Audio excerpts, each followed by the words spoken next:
పెదపల్లి జిల్లా రామగుండం ఎమ్మెల్యే అరాచక పాలన కొనసాగిస్తున్నాడని మాజీ ఎమ్మెల్యే కోరికంటి చందర్ అన్నారు. ఇక్కడ ఎమ్మెల్యే రాజ్ ఠాకూర్ మక్కాన సింగ్కు చట్టాలు చుట్టాలవుతున్నాయని ఎద్దేవా చేశారు. కూల్చివేతలకు నిరసనగా నెల 15వ తేదీన కోల్ బెల్ట్ బంద్కు పిలుపునిస్తున్నామని ప్రకటిస్తున్నామని, అలాగే చెలో కలెక్టరేట్ నిర్వహిస్తున్నామని అన్నారు. అభివృద్ధి పేరిట కూల్చివేతలకు పాల్పడుతూ చిరు వ్యాపారులను రోడ్డుపాలు చేస్తున్నారని అన్నారు. కనీసం ఉపాధి లేకుండా చేస్తున్నాడని పేర్కొన్నారు. అవగాహన లేని ఎమ్మెల్యే వ్యాపారులను ప్రజలకు ఇబ్బందులు నష్టపరుస్తున్నాడని పేర్కొన్నారు. ఇక్కడి ప్రజలు అధికారం ఇస్తే రాక్షస పాలన కొనసాగిస్తున్నారని అన్నారు.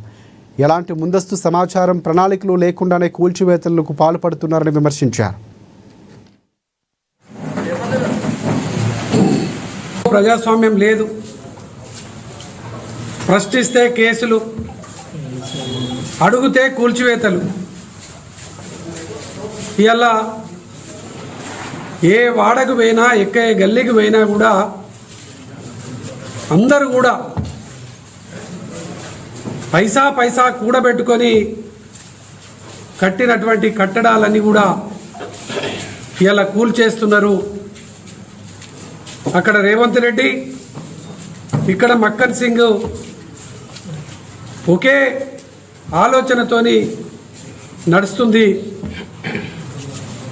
రామగుండంలో మక్కన్ సింగ్కు చట్టాలన్నీ కూడా చుట్టాలైపోయినాయి.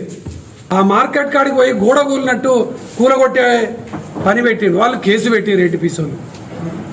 అసలు అవగాహన ఉండి పని జరుగుతుందా,